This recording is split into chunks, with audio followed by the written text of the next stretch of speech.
It's time now for our news review segment where we take a look at one of our stories in a bit more detail. The US Senate has passed next year's defense bill that authorizes a record $858 billion in annual defense spending. Senators passed the bill after it was approved by the House last week. It will now go to President Joe Biden to be signed into law. The bill includes a 4.6% pay rise for service members. It authorizes funding for purchases of weapons, ships and aircraft. The bill also provides Ukraine with additional security assistance in its war with Russia and allocates more aid to Taiwan, whose ties remain tense with China. US senators backed the bill by an overwhelming 83-11 bipartisan majority. The no votes came from a mix of liberals and fiscal conservatives. The liberals are opposed to the ever-rising military budget. The other group wants tighter controls on spending. Right, so joining us for this edition of the News Review is Barry Grossman, international lawyer from Bali. And we also have Marcus Papadopoulos, historian, political analyst and author from London. Gentlemen, welcome. Barry, if I could start with you, what's your thoughts? I mean, this record amount for the Pentagon next year, it doesn't spell good news for those who oppose Washington's military adventures way beyond America's borders. Well, look, thankfully, U.S. military spending is nowhere near as effective as they would like it to be. What this does show is that the Americans can generate bipartisan support on some issues, and there is indeed always bipartisan support for war and for the profiteering of the military complex. But it's worth observing that the U.S. defense budget is up by a third in only 5 years. And this budget, we have to remember, doesn't include the cost of the nuclear command. It doesn't include many, many billions of dollars in military aid given to allies.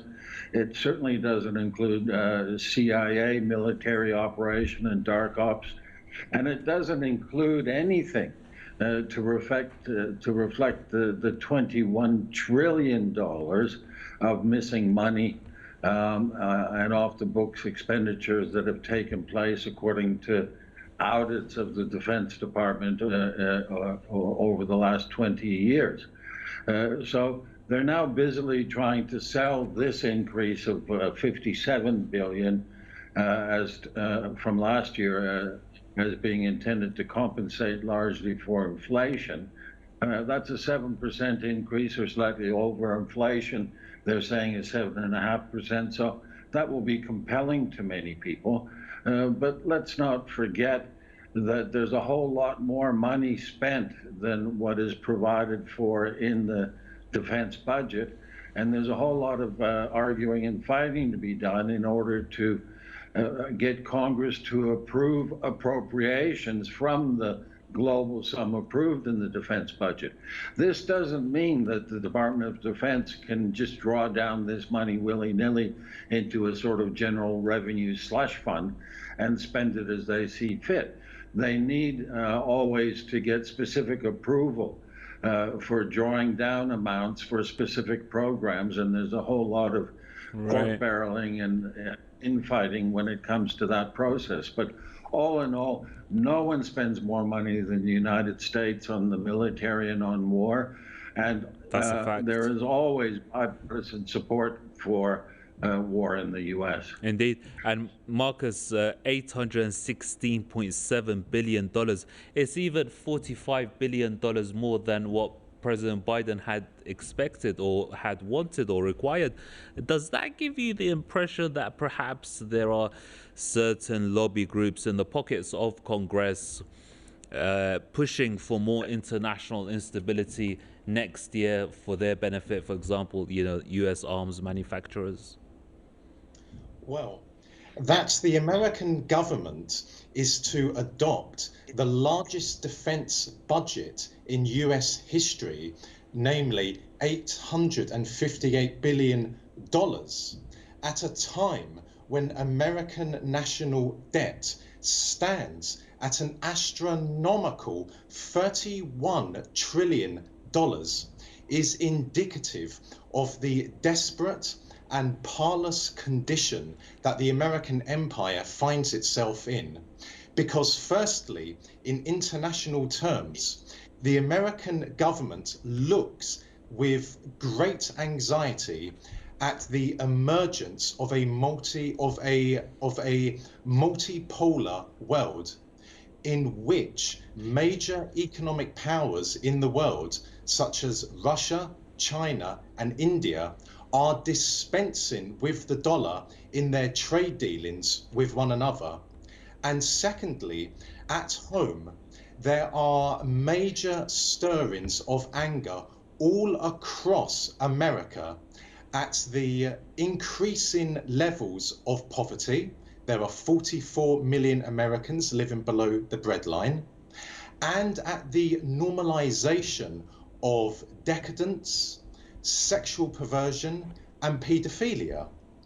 And those stirrings are particularly prominent in the southern states in America, where culture and God are integral to the identity of the people there.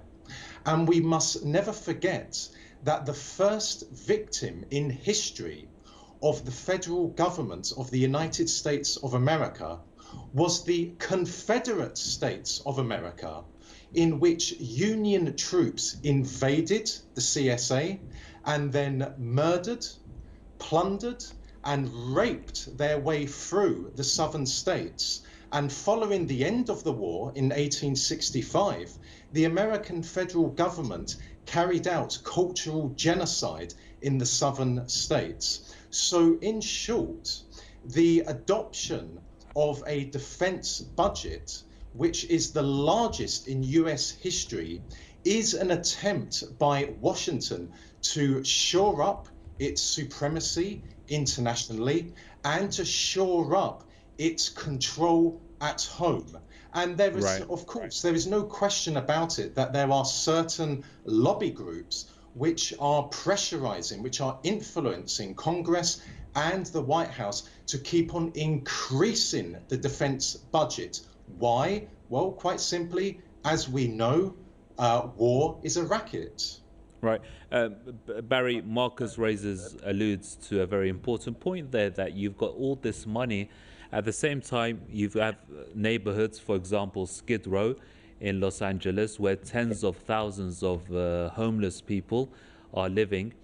Many of them war veterans that have been sent to wars on a pack of lies and fake intelligence. Could not some of that money be go to the people that need it inside the United States? Well, there's certainly at least the appearance of an effort being made with this budget to provide more assistance to troops and former troops and increase wages and provide more support. How that pans out remains to be seen. I think more generally, the members of Congress voting for this would argue that defense spending as a percentage of GDP has never been lower. But that's a lot of nonsense. Right, but I mean, like, for example, Barry, when you see Taiwan, this is the biggest budget. When you see Taiwan and Ukraine in the budget, doesn't that give you the impression that it's not going to go to the homeless? Well, it's interesting because they're in the budget, but the lion's share of the aid being given to the Ukraine isn't. I think that's a bit of a throw-off to sell the budget, to convince people that it includes this military aid, when in fact the military aid that will continue to be given to the Ukraine in increasing amounts is not a part of this budget. It's spent over and above this budget. But yeah, I think it's very difficult for Americans. They're certainly feeling the pinch. Poverty has been never been more rife, at least not since the early days of Reaganism and the recession they had to have. And there are a lot of political tensions in the U.S. Let's leave it at that, with the people never being more distrusting of their federal government, of their establishment, of their news media, of all authority than they are right now. And this, I think, is something that's going to come back and bite the U.S. Sure. and the U.S. establishment very firmly on the rear end. Sure. Let me just give a final word to Marcus. Marcus, if the tables were turned, I mean, another country spent that much on its military, how would you think Washington would react then? Well, the American government and American mainstream media would have a field of a day if, say, Russia adopted a budget of that size, or if China adopted a budget of that size. In such a scenario, Russia and China would be depicted as dangerous, all-powerful countries which are developing enormous militaries to conquer the world. You know, a Hollywood version of events would be portrayed by the American government and American mainstream media, but it is the United States government which is about to adopt a defense budget close to $1 trillion, which is absolutely an affront to the 44 million Americans who find themselves living below the breadline.